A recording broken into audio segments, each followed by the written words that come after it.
అందరికీ నమస్కారం అండి.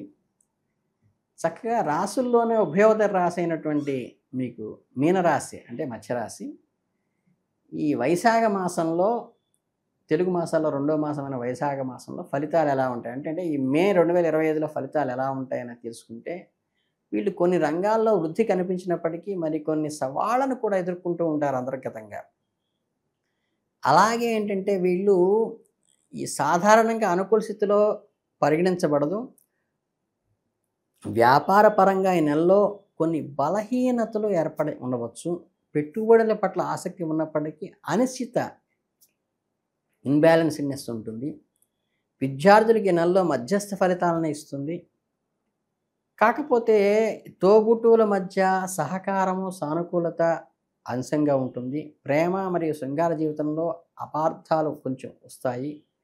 మీ ఆదాయానికి అధిపతి అయిన శని తన స్వంత క్షేత్రమైనటువంటి మొదటి ఇంట్లో ఉండటం వల్ల ఆర్థికంగా అనుకూల సంకేతంగా ఉంటుంది. రాహుకేతువులు, శని వంటి గ్రహాల ప్రభావం వల్ల నెల మొదటి భాగంలో కొద్దిగా అనారోగ్య సమస్యలు కూడా వచ్చే ఉంటుంది.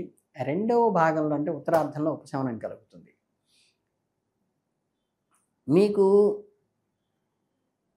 ఈ గ్రహ ప్రభావం వల్ల ఏమవుతుందంటే కొన్ని పనులు ఆలస్యంగా కావటం కానీ, శని మందుడు కాబట్టి అదనపు ప్రయత్నాలు చేయవలసిన ఎఫర్ట్ పెట్టవలసిన కానీ కేతువు వల్ల చిన్న చిన్న విభేదాలు తలెత్తే అవకాశం కానీ, కష్టాలకు తగిన గుర్తింపు అంత ఆశగా ఉంటుంది రాహు చేసేది, కానీ కొద్దిగా ఎక్కడో వెళితే వస్తుంది.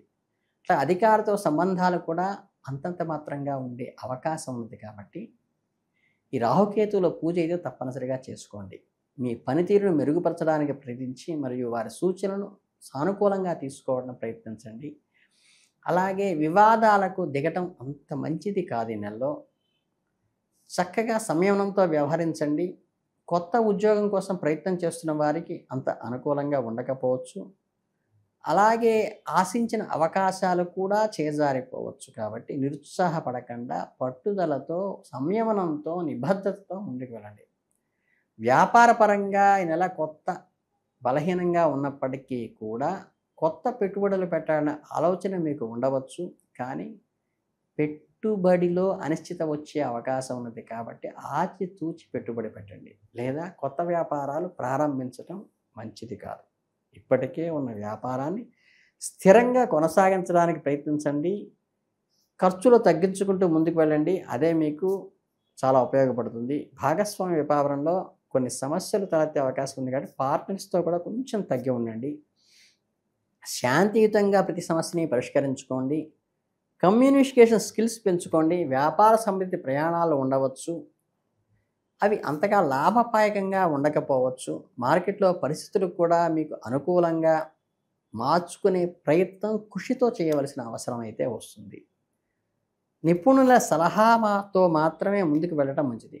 ఆర్థికంగా ఈ నెల సాధారణంగా ఉంటున్న పరిస్థితి ఉన్నది. కాబట్టి ఆదాయానికి అధిపతి అయిన శని తన స్వంత క్షేత్రమైన మొదటి ఇంట్లో ఉండటం వల్ల మీ ఆదాయానికి లోటు ఉండకుండా ముందుకు వెళుతుంది. కాబట్టి ఖర్చులు ఎక్కువగా ఉండే అవకాశం ఉంది.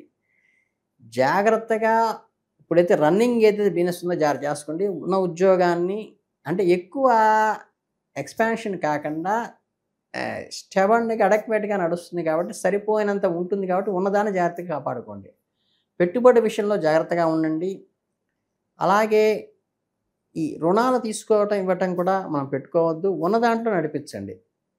ఆర్థిక ప్రణాళికబద్ధంగా బడ్జెట్ ప్లానింగ్తో వెళ్ళటం మంచిది. భవిష్యత్తు కోసం కొంత డబ్బుని ఏదైతే ఆదా చేసుకున్నారో అది ఇప్పుడు వాడవలసిన అవసరం కూడా ఉంటుంది. విద్యార్థులకు ఈ నెలలో మధ్యస్థ ఫలితాలను ఇవ్వగలుగుతుంది. ఉత్తీర్ణత అయితే సాధించే అవకాశం ఉన్నది. మీరు ఆశించినంత మార్కులు రాకపోవచ్చు. ఏకాగ్రతలో నిలుపుకోవటం, మంచి చదువుపై దృష్టి పెట్టడం వల్ల, ఇష్టదైవారాధన చేయటం వల్ల అభివృద్ధి చెందవచ్చు. అలాగే ఈ ఓవరాల్గా రాశి ఫలితానికంటే వ్యక్తిగత జాతకంలో మెరుగైన గ్రహస్థితిలో ఉన్నప్పుడు ఇవన్నీ పట్టించుకోకుండా అద్భుతమైన ఫలితాలను ఆశించేటువంటి అవకాశం మీనరాశి వారికి ఉన్నది.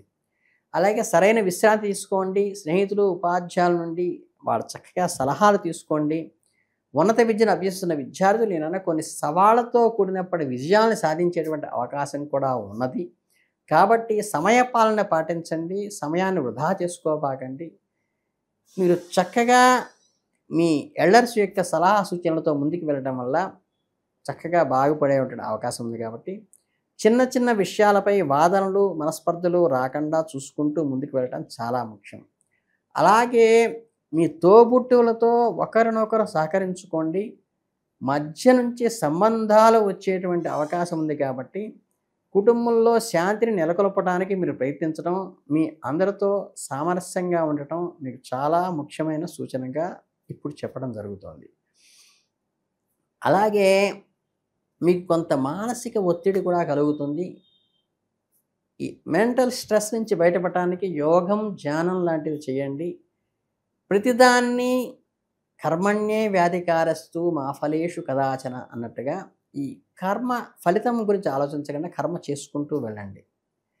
అలాగే నేరుగా మాట్లాడి మీ సమస్యలను పరిష్కరించుకోవడానికి ప్రయత్నించండి. మధ్యవర్తుల ద్వారా వెళ్ళవద్దు.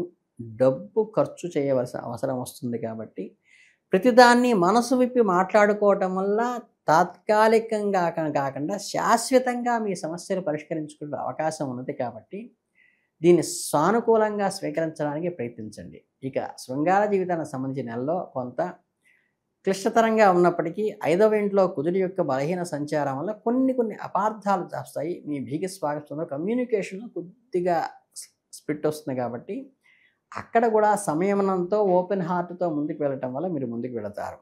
అలాగే మీ జీవిత భాగస్వామిని గౌరవించడం నేర్చుకున్నప్పుడు మీకు నుంచి అనుకూల వాతావరణం వస్తుంది. అలాగే ఒంటరిగా ఉన్న వారికి కొత్త సంబంధాల కోసం ప్రయత్నించేటప్పుడు కూడా జాగ్రత్త వహించండి.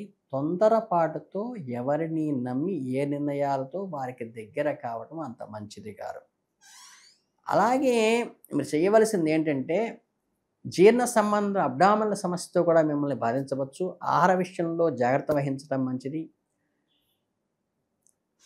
మీకు ఇంకా ముఖ్యంగా చెప్పాలంటే ఏంటంటే చాలా సాధారణ ఆరోగ్య ఫలితాలను ఇవ్వగలుగుతుంది. కాబట్టి మీరు పూర్తిగా ఆరోగ్యము, స్పృహతో ఉండటం ద్వారా ఈ నెలలో మీ శ్రేయస్సును కొనసాగించవచ్చు.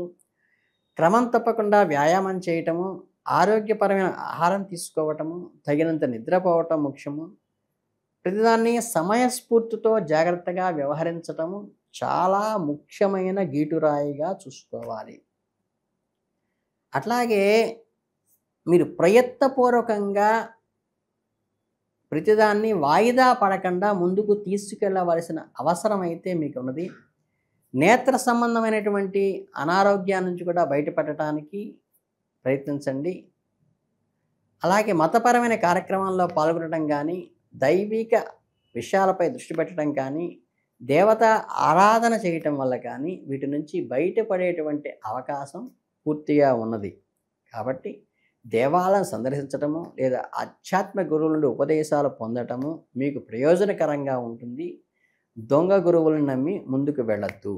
మీకు కావాల్సింది ఏంటంటే మీకు ఇన్నవేలుపుగా ఇప్పటి నుంచి మొదటి నుంచి వస్తున్నటువంటి దైవారాధన ఇంట్లో ఉన్నదో దాన్ని ఎక్కడా కూడా మీరు విస్మరించకుండా ముందుకు వెళితే మీకు అన్ని రంగాల్లో అనుకూలవంతంగా భగవంతుడే చేస్తాడు. అలాగే సహనంతో ఉండటము, అప్రమత్తంగా వ్యవహరించటం అండర్లైన్ చేసుకోండి. మీకు ముఖ్యము. మీ ఆరోగ్యాన్ని ప్రత్యేక శ్రద్ధ వహించండి. ఆర్థిక విషయాలపై ఆచితూచి చెయ్యి జార్చండి తప్పితే అనవసరమైన పెట్టుబడి పెడితే ఈ నెలలో ఇబ్బంది పడే అవకాశం ఉంది. ఆధ్యాత్మిక చింతన, మానసిక ప్రశాంతత, యోగా, ధ్యానం మీకు అత్యంత ఉపయోగకరంగా పడుతుంది. అలాగే ఈ వైశాఖ మాసంలో ఈ పౌర్ణమి తర్వాత అంటే వైశాఖ అంటే 12వ తర్వాత వచ్చేసి మే 12 తర్వాత వచ్చేసి అనేక శుభకరమైన పరిణామాలు అంటే ఏంటంటే మీకు పూర్వార్ధంలో ఏవైతే వెలుతులు కలిగినాయో వాటన్నిటి నుంచి ఉపశమనం కలిగేటువంటి అవకాశం ఉంది. నిరంతర ప్రయత్నాలు ఇప్పుడు ఫలితంలో మీరు ఆనందంగా ఉప్పొంగుతారు. ఆర్థికంగా స్థిరత్వం లభిస్తుంది. మీ యొక్క కష్టాలకు తగిన గుర్తింపు, ఐడెంటిఫికేషను ఇప్పుడు ఈ పదార్థంలో వస్తుంది. కాబట్టి మీ యొక్క ఆప్యాయతను, అనురాగాలను అందరూ గుర్తించగలుగుతారు ఇప్పుడు. అలాగే విద్యార్థులు కూడా కొద్దిగా ఓపిక పట్టి ఈ పదార్థంలో కనుక మీరు ఎగ్జామ్స్ రాసినట్లయితే కనుక మీకు మంచి విజయాన్ని సాధించేటువంటి అవకాశం ఉన్నది. ఎప్పటికైనా సరే ఆర్థిక విషయంలో మాత్రం ఆచితూచి మాత్రమే పెట్టుబడి పెట్టండి. మీ ప్రేమను అందరూ గుర్తిస్తారు. విద్యార్థులు వృద్ధిలోకి వస్తారు. మానసికంగా దగ్గర అవుతారు. భార్యాభర్తల మధ్య విభేదాలు తొలగితే తప్పితే ఆర్థికంగా మాత్రం అనవసరమైన వాటికి, అనవసరమైన వాళ్ళకి అనవసరమైన ఖర్చులు పెట్టబాకండి. మీరు ఉత్సాహంగా, శక్తివంతంగా ప్రయత్నించండి. ముందుకు వెళ్ళండి. మీకు ఆత్మవిశ్వాసమే మిమ్మల్ని ఎంతో ముందుకు చేరుస్తుంది. ప్రతి సవాలును విజయవంతంగా ఎదుర్కొనేటువంటి శక్తిని ఈ రెండో పక్షం మీకు అందిస్తుంది. మీకు మానసిక ఆనందాన్ని కలిగించడమే కాక ఎన్నో విజయాల్ని కూడా కలిగిస్తుంది. ఇంట్లో శాంతిని, సౌభ్రాతృత్వాన్ని, ఒక రకమైన ఉల్లాసమైన వాతావరణాన్ని కూడా కంప్లీట్ చేంజ్ జరుగుతుందన్నమాట. కాబట్టి ఏంటంటే ఈ మీనరాశి వాళ్ళు ఈ రెండవ పక్షంలో అంటే మూడో వారం నుంచి చక్కగా ఎల్లప్పుడూ కూడా వారి యొక్క మద్దతు, మరింత ఉత్సాహాన్ని పొందటానికి ఆస్కారం ఉంటుంది. కాబట్టి మీరు మనఃకారకుడైనటువంటి చంద్రుడిని ఆరాధించడం కానీ, చంద్రోదయం అప్పుడు చక్కగా పాలు నివేదనగా పెట్టి వాటిని స్వీకరించడం కానీ, మానసిక ప్రశాంతంగా ధ్యానము, యోగా చేయటం ద్వారా కానీ మీకు మంచి వృద్ధిలోకి వస్తారు. మీరు సమయస్ఫూర్తిగా మీరందరికీ ఈ నెల మాసంలో దిగ్విజయంగా మంచి విజయాలు సాధించాలని మీనరాశి వాళ్ళని కోరుకుంటూ అందరికీ ధన్యవాదాలు. నమస్తే.